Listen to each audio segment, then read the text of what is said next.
Any and all information in this video is to protect yourself from bad USB attacks and not to perform them yourself. Only perform these attacks on equipment that you own and have permission to do so. Ever found a USB stick on the ground and think, I wonder what's on this? Let me stop you right there, because that USB might just be a hacker's backdoor into your system. Today on Man in the Mayhem, we're going to dive into bad USB, the attack that turns normal looking USB devices into devastating hacking tools. We'll be taking a look at devices like the Flipper Zero, Rubber Ducky, MalDuino, and much, much more. Imagine this, you plug in what looks like a normal USB flash drive, no pop-ups, no files. Then your screen flickers, PowerShell opens, and your computer starts typing on its own. It disables the antivirus, downloads malware, and opens a backdoor, all in a few seconds and completely silently. That's a bad USB in action. So what is a bad USB? A bad USB isn't a virus, it's a technique. It takes advantage of the fact that USB devices can be reprogrammed to act like something else, usually a keyboard, a HID device. Your computer trusts keyboards by default, so if a USB says, hey, I'm a keyboard, your operating system says, cool, come on in. Then the device injects keystrokes, and fast. It can open commands, open terminals, create admin accounts, install payloads, and the system thinks it's all you. So some examples of the bad USB is the Rubber Ducky by Hack5.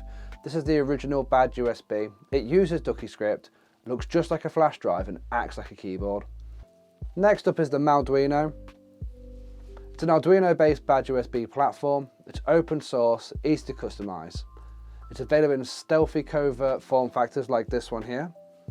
Next up is a Digispark. I don't have one of those, but there should be a picture about here of what they look like. What's really good about the Digispark is they're tiny and they're cheap. They can also run Arduino HDI scripts. They're perfect for DIY bad USB payloads. They can run multiple payloads, run Digispark. They have on-device selection and editing. They're stealthy, fast, and powerful. So some real-world case studies for kind of using bad USBs. We have things like insider threats, physical social engineering, USB drop attacks, i.e. dropping a USB stick in a lobby or a parking lot, and tools like the LilyGo Team Bed and the Flipper Zero are really good for demonstrating cybersecurity for awareness training. So how do bad USB attacks work? What happens is the device is connected by USB. It's registered by the computer as a HID device. It waits for the system to settle down, then it types pre-scripted commands, often in PowerShell, Bash, or CMD. Bad USBs can be used to create backdoors, steal data, disable antivirus, download malware, escalate privileges, and all the inputs from the bad USB are treated like they came from a real user sat at the keyboard. So how can we protect ourselves from these bad USBs? Step one is don't plug in unknown USB devices. If you didn't buy it, don't trust it. You can use data blocking USB cables that can block the data pins during charging your phone or other devices, so bad USB attacks cannot happen from them as well. You can disable or restrict USB ports using USB guard or group policy or MDM tools. You can use endpoint detection with tools that look for unusual device behavior. You can physically block the USB ports. The ports cannot be used in public spaces or on devices like servers. And we can educate our users, making sure that when someone plugs something in, they know what it is and aren't just doing it out of curiosity.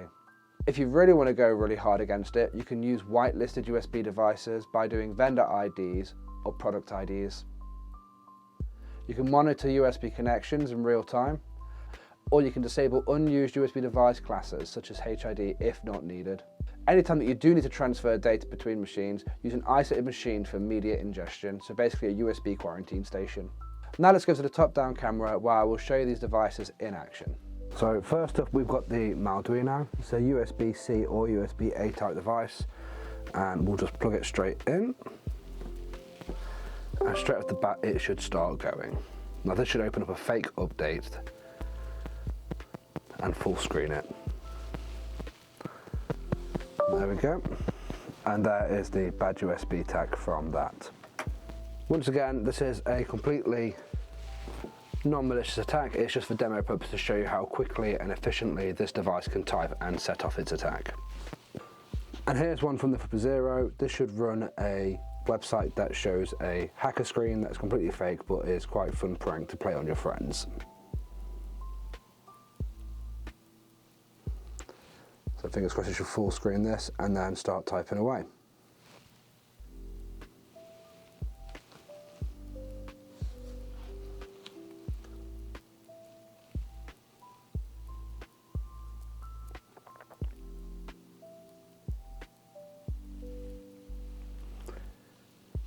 And it will just keep typing away and doing little things on this website that's full screen until it then decides to cause a bit of a song and a dance.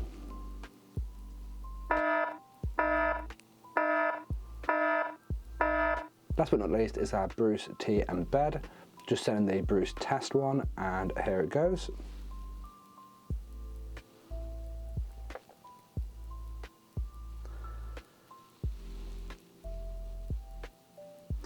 And what's quite nice about this one is it actually shows the payload on this screen. So as you can see, bad USB is one of the most low-tech, high-impact attacks that are currently out there. Devices like MalDuino, Digispark, FlipperZero and the LilyGo T embed have made these attacks easier and easier to execute. But it's also easier than ever to understand and defend against it. So I really hope you've enjoyed this video. If you've learned something new, smash that like button. If you've got some USB horror stories from when you've plugged in devices, please drop them in the comment. I'd love to hear them. Anyway, that's your lot. I've been Man in the Mayhem. Happy hacking.